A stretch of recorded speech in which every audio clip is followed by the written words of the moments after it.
Okay, Assalamualaikum. Saya Muhammad Husaini dan ni Afika. Kami dari Sembilan. Ni akan present untuk lab ke-4. So untuk input start button kami gunakan 0.06 dengan 0.07 ataupun 0.07. So kami guna 0.07 kan.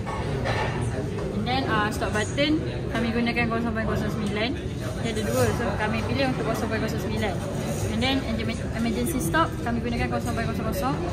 Untuk output motor forward 100.06, motor reverse 100.07, and then red lamp 100.05, green lamp 100.07, and yellow lamp untuk 100.04. The semi start 10.07, semi stop 10.09. So ni untuk MSD. First dengan emergency stop. So bila tekan dia akan reset. Then tekan button start, motor akan forward selama 5 second dan lampu hijau menyala. And then lampu akan stop, dia akan stop dalam 3 second. And then motor reverse akan start dengan lampu merah akan menyala. And then dia contact, kena dengan contact, and then kita repeat balik, tekan 3 kali.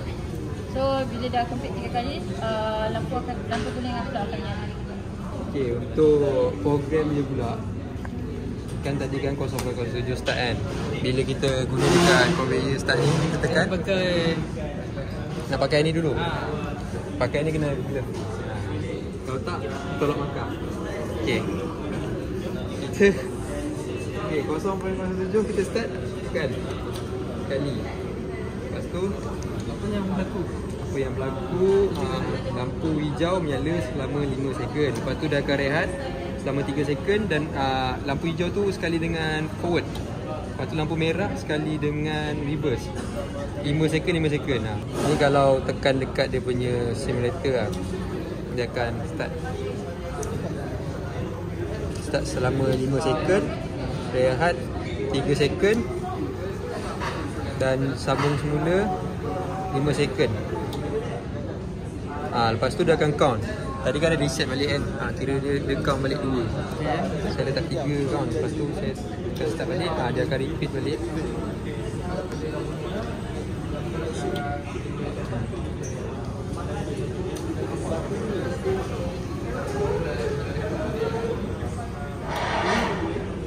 Ni dah count 1. Sambung balik. Dia dah start balik.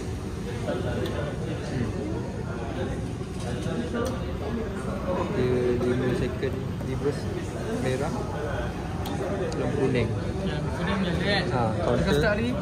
Dah start. Tadi apa? Ni tak menyala kan? Box ni. Dia mungkin tercabut. Mungkin dia tadi tekan lah tak boleh. Tekan. Pangkah.